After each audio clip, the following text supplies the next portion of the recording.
বেশি হয়েছে, টাকার বিছানা বানাইছে। কথা বলেন ঠিক কিনা? কথা বলেন ঠিক কিনা? টাকার বিছানা বানাইয়া তারপরে শুইছে। কথা বলেন ঠিক কিনা? আমাদের জারুকাঠির সম্পদ নাকি? আমির হোসেন আবু আমাদের মামু। কথা বলেন ঠিক কিনা? টাকার বিছানায় শুইছে। কথা বলেন ঠিক কিনা? টাকার বিছানায় শুইছে। আপনারা শুনছেন কি শোনেন নাই? শোনেন নাই? হ্যাঁ, টাকা, এত টাকা আল্লাহ দিয়েছে, এত টাকা আল্লাহ দিয়েছে, টাকার বিছানা বানাইয়া তার উপরে শুইতো। কথা বলেন ঠিক কিনা? অবশ্য এখন টাকার বিছানা জোটে না, জেলখানার ফ্লোরও জোটে না। কথা বলেন ঠিক কিনা? আল্লাহ তাআলা বলেন, আমি যদি তোমাদেরকে সম্পদ দেই, এই সম্পদের তোমরা যদি যথাযথ ব্যবহার করো, তাহলে আমি আল্লাহ তোমাদের উপরে রাজি হয়ে যাব, খুশি হয়ে যাব। কথা বলেন ঠিক কিনা?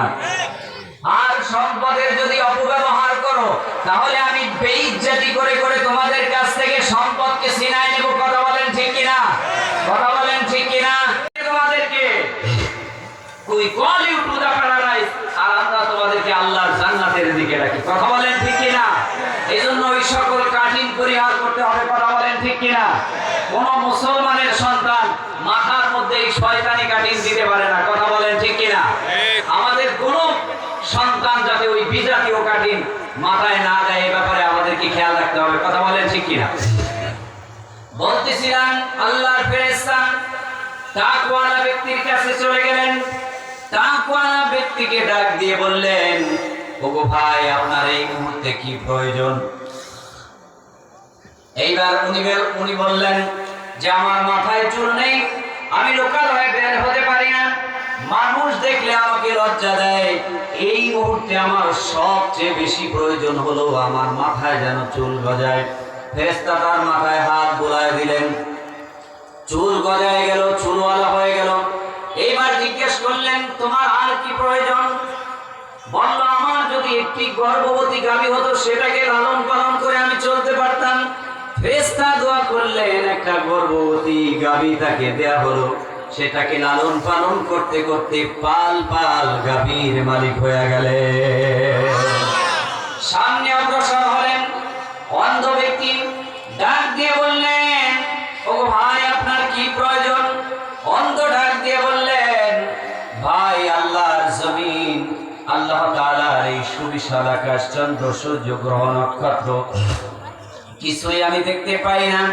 আল্লাহ তাআলা যদি আমাকে সুস্থ করে দিতেন, আল্লাহ তাআলা যদি আমাকে দুইটা চোখ দান করতেন, তাহলে আমি আল্লাহ তাআলার শুকর গুজারকারী বান্দা হয়ে যাইতাম। ফেরেশতা তার চোখের মধ্যে হাত বোলায় দিলেন, তিনি সুস্থ হয়ে গেলেন, চোখ ফুটে গেল, তিনি চোখওয়ালা হয়ে গেলেন। ফেরেশতা ডাক দিয়ে বললেন, তোমার আর কি প্রয়োজন? বলে, আল্লাহ তাআলা যদি আমাকে একটি গর্ভবতী ছাগি দান করতেন, সেটাকে লালন পালন করে আমি সুন্দরভাবে জীবন যাপন করতে পারতাম। ফেরেশতা দোয়া করলেন, তাকে একটি গর্ভবতী ছাগি দেয়া হলো। তারা পাল পাল ছাগলের মালিক হয়ে গেলেন, পাল পাল উটের মালিক হয়ে গেলেন, পাল পাল গাভীর মালিক হয়ে গেলেন। কয়েক যুগ চলে গেল। আল্লাহ তাআলা ওই ফেরেশতাকে আবার ডাক দিয়ে বললেন, ওগো আমার ফেরেশতা, এইবার তুমি আমার ওই বান্দাদের কাছে জমিনে আবার চলে যাও। আমি আমার বান্দাদেরকে পরীক্ষা করব, তাহারা পরীক্ষায় উত্তীর্ণ হয় না তাহারা পরীক্ষায় ফেল করে। সুবহানাল্লাহ। ফেরেশতা চলে আসলেন, ওই উটওয়ালার কাছে গেলেন ছদ্মবেশে, গিয়ে বললেন, ভাই, আমি একজন পথিক, আমার গন্তব্যে পৌঁছানোর জন্য আমার হাতে কোনো টাকা পয়সা নাই। আল্লাহ তাআলা আপনাকে পাল পাল উটের মালিক বানিয়েছেন, এখান থেকে যদি একটা উট আমাকে দিয়ে দিতেন, সেইটাকে বিক্রি করে আমি আমার গন্তব্যে চলে যেতাম। এই ব্যক্তি ধমক দিল, বলল, কেন? তোমাকে আমি একটা উট দেবো কেন? ফেরেশতাকে পিছনের কথা স্মরণ করায় দেয়। এক সময় আপনি গরীব ছিলেন, আপনার শরীরে কুষ্ঠরোগ ছিল, আপনার কিছুই ছিল না, ধন সম্পদ। ওই ব্যক্তি ধমক দিল, তুমি আমাকে লজ্জা দাও লোকালয়ে, মানুষের সামনে আমাকে লজ্জা দিচ্ছ। কে বলেছে আমি গরিব ছিলাম? আমার 14 পুরুষ ধনী ছিল। নাউজুবিল্লাহ।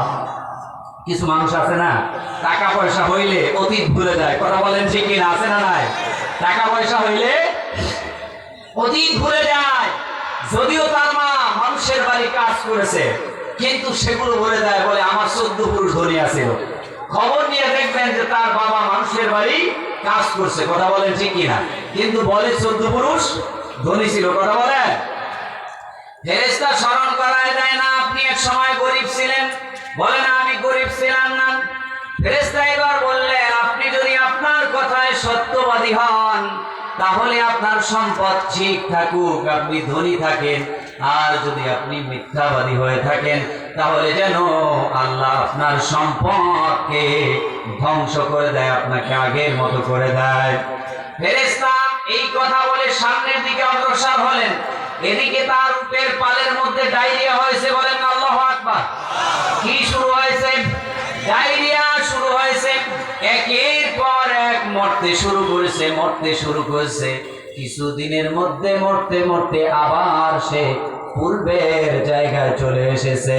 বলেন না নাউজুবিল্লাহ। এইবার গাবিওয়ালা ওই ট্রাকওয়ালার কাছে গেলেন। ফেরেশতা ডাক দিয়ে বললেন ও ভাই, আমি একজন পথিক, দূর গন্তব্যে আমাকে যেতে হবে, আমার সাথে টাকা পয়সা নেই। আপনি যদি আপনার এই পাল গাভী থেকে একটা গাভী আমাকে দিতেন, সেটাকে বিক্রি করে আমি আমার গন্তব্যে পৌঁছাতে পারতাম। উনি বলে কেন আমি তোমাকে একটা গাভী দিব? বলে আপনি তো এক সময় আপনার কিছুই ছিল না, আল্লাহ তাআলা আপনাকে অঢেল সম্পত্তির মালিক আল্লাহ তাআলা আপনাকে করেছেন। এখান থেকে যদি একটা গাভী আপনি দিয়ে দেন তাহলে কিছু হবে না। বলে না, তুমি চলে যাও। তুমি যদি না যাও, তোমাকে ঘাড় ধাক্কা দিয়ে আমি বের করে দেব। আল্লাহর ফেরেশতা স্মরণ করায় দেয়, ভাই আপনি এক সময় গরিব ছিলেন, আপনার মাথায় টাক ছিল, আল্লাহ তাআলা আপনার মাথায় চুল গজায় দিয়েছেন, আপনার কিছুই ছিল না, আল্লাহ তাআলা আপনাকে অঢেল সম্পত্তির মালিক করেছেন। বলে না, আমার 14 গোষ্ঠী ধনী ছিল, আমি গরিব ছিলাম না। নাউজুবিল্লাহ। ফেরেশতা বলেন আপনি যদি আপনার কথায় সত্যবাদী হয়ে থাকেন, তাহলে আপনার সম্পদ থাকুক। আর যদি মিথ্যাবাদী হন, আল্লাহ যেন আপনাকে আগের মতো করে দেয়। বলেন সুবহানাল্লাহ। ফেরেশতা এই বদদোয়া করে চলে গেলেন। এদিকে গাভীর পালের মধ্যে ডায়রিয়া শুরু হয়েছে। কি শুরু হয়েছে? ডায়রিয়া শুরু হয়েছে। একের পর এক মরতে শুরু করেছে। মরতে মরতে আবার আগের জায়গায় চলে এসেছে। এবার অন্ধ লোকটার কাছে চলে গেল। লোকটাকে ডাক দিয়ে বলল, ভাই আমি তো দূর গন্তব্যে চলে যাব, দূর পথে আমার গন্তব্য। এখান থেকে যদি আপনি একটা ছাগল আমাকে দেন, ওটাকে বিক্রি করে আমি আমার গন্তব্যে যেতে পারবো। অন্ধ লোকটা ডাক দিয়ে বলে, আল্লাহর কসম, আল্লাহর কসম, আল্লাহর কসম, এক সময় আমার কিছুই ছিল না, আমার কোনো সম্পদ ছিল না, আমার 2টা চক্ষু ছিল না। আল্লাহর এক বান্দার দোয়ায় আল্লাহ তাআলা আমাকে চক্ষু দিয়েছেন, সম্পদ দিয়েছেন। আজকে আমি পাল বকরির মালিক হয়েছি। ওগো আল্লাহর গোলাম, একটা বকরি না নিয়েও আপনি যাবেন না। চিল্লায় বলেন না সুবহানাল্লাহ। একটা বকরি না নিয়েও আপনি যাবেন না। ফেরেশতা খুশি হয়ে গেলেন। ফেরেশতা ডাক দিয়ে বললেন, ওগো আল্লাহর গোলাম, আপনি আল্লাহর কৃতজ্ঞ বান্দা। আল্লাহ তাআলা আপনাকে সম্পদের মালিক করেছেন। আজ থেকে কয়েক যুগ আগে আমি এসেছিলাম, আমি তোমার জন্য দোয়া করেছিলাম, তোমার চোখে হাত রেখে আমি তোমার জন্য দোয়া করেছিলাম। আল্লাহ তাআলা পরীক্ষা করার জন্য আবার তোমাদেরকে পাঠিয়েছেন। পূর্বের 2 জনের এই হালত, আমি তাদের জন্য বদদোয়া করেছি, তাহারা আগের মতো হয়ে যাবে। আর তোমার জন্য দোয়া করছি, আল্লাহ তাআলা তোমার সম্পদকে বাড়ায় দিতে থাকবেন। বলেন না সুবহানাল্লাহ। আমাদের সম্পদের মালিক কে? জোরে বলেন কে? টাকা পয়সা দেওয়ার মালিক কে? আমাদেরকে গরিব বানায় কে? অনেক মানুষ আছে টাকা পয়সা আল্লাহ তাআলা যদি দান করে, এই টাকা পয়সা ভালো পথে খরচ করে, ভালো পথে দান করে, কথা বলেন ঠিক কিনা? আর অনেক মানুষ আছে টাকা পয়সা হইলে টাকা পয়সা দিয়ে সিনেমার হল বানায়, কথা বলেন ঠিক কিনা? আমাদের দেশে কিছু টাকাওয়ালা লোক আছিল, টাকাওয়ালা লোক, টাকা এত বেশি হয়েছে, এত বেশি হয়েছে, টাকার বিছানা বানাইছে, কথা বলেন ঠিক কিনা? কথা বলেন ঠিক কিনা? টাকার বিছানা বানাইয়া তারপরে শুইছে, কথা বলেন ঠিক কিনা? আমাদের জারুকানির সম্পদ নাকি? আমির হোসেন আমু আমাদের মামু, কথা বলেন ঠিক কিনা? টাকার বিছানায় শুইছে, কথা বলেন ঠিক কিনা? টাকার বিছানায় শুইছে, আপনারা শুনছেন কি শোনেন নাই? শোনেন নাই? হ্যাঁ, টাকা, এত টাকা আল্লাহ দিয়েছে, এত টাকা আল্লাহ দিয়েছে, টাকার বিছানা বানাইয়া তার উপরে শুইত, কথা বলেন ঠিক কিনা? অবশ্য এখন টাকার বিছানা জোটে না, জেলখানার ফ্লোরও জোটে না, কথা বলেন ঠিক কিনা?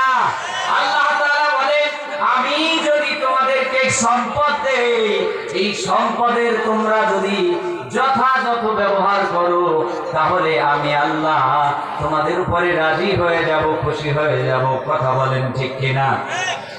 আর সম্পদের যদি অপব্যবহার করো, তাহলে আমি বেইজ্জতি করে করে তোমাদের কাছ থেকে সম্পদকে ছিনায় নেব, কথা বলেন ঠিক কিনা? কথা বলেন ঠিক কিনা? এরকম অনেক টাকাওয়ালা আছে, অনেক সম্পদওয়ালা আছে, যারা টাকা হইলে বিদেশের বাড়িতে অট্টালিকা বানায়, কথা বলেন ঠিক কিনা?